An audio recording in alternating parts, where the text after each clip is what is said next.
Tonight, people in Muskegon are voting on a proposal that, if passed, will limit the number of years people can serve on City Commission. News 8's Katani Gooch is live at City Hall now. And Katani, you just spoke with one of the people behind this initiative.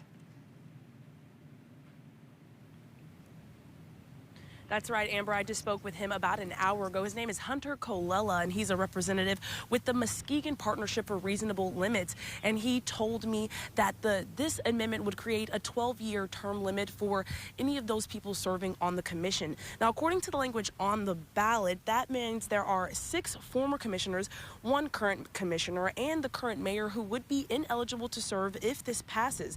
Colella said that list actually came from the city, not the group behind the proposal.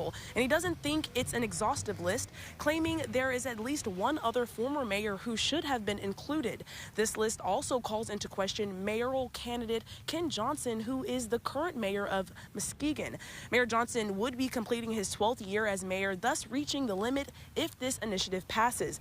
I asked Colella if Mayor Johnson is reelected, what would that mean? And he said the group has no interest in challenging the reelection if it happens.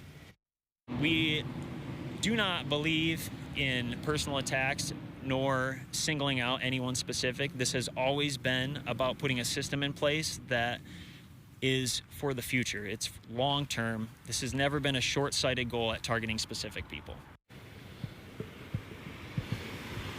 And as I briefly mentioned earlier, there is also a mayoral race happening here in Muskegon tonight. Incumbent Ken Johnson and Bob Garrettson. And as you said, Amber, this polling location will be closing at 8, so in about an hour or so. We're going to keep you updated throughout the rest of the night, and I'll send it back to you in the studio live in Muskegon. Katani Gooch, News 8. All right, thank you, Katani. Let's check in now with News 8's Duncan McLean in Kentwood, which could soon have its first new mayor in 12 years. Duncan, what's it looking like there?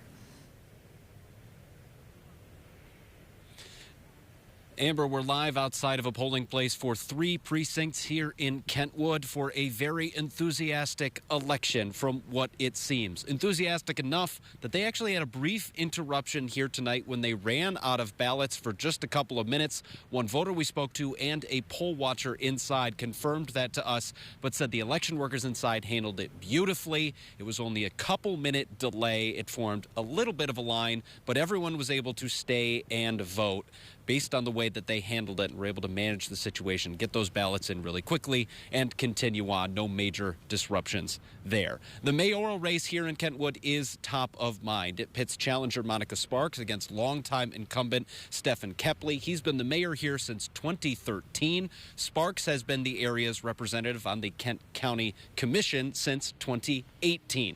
We did speak with the clerk's office before we arrived tonight. They said it's been busy all across all 13 polling places here in Kentwood with a vibrant turnout, almost double what they usually expect for a local-only election. We did speak to one voter who was inside trying to vote during that brief disruption today. She echoed the poll watcher's thoughts, saying that they handled it super well and the disruption was slow or not significant enough that she had her 3 kids in tow with her to vote, young children, and they made it out even without a tantrum. They got to play a little bit on the park next door afterwards. No harm, no foul there. Here, things running quite smoothly here in Kentwood, despite a really vibrant turnout from everyone that we've spoken to so far. Our coverage, especially of that mayoral race, will continue tonight on News 8 late on Wood TV Plus, as well as News 8 at 10 and 11. For now, live in Kentwood, Duncan McLean, News 8.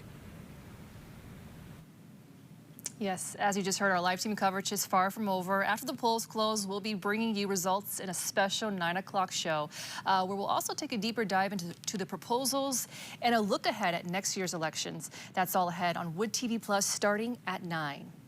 As the results start rolling in, we'll update them in real time on our website, woodtv.com. Just scroll over the news tab at the top of the page and click elections.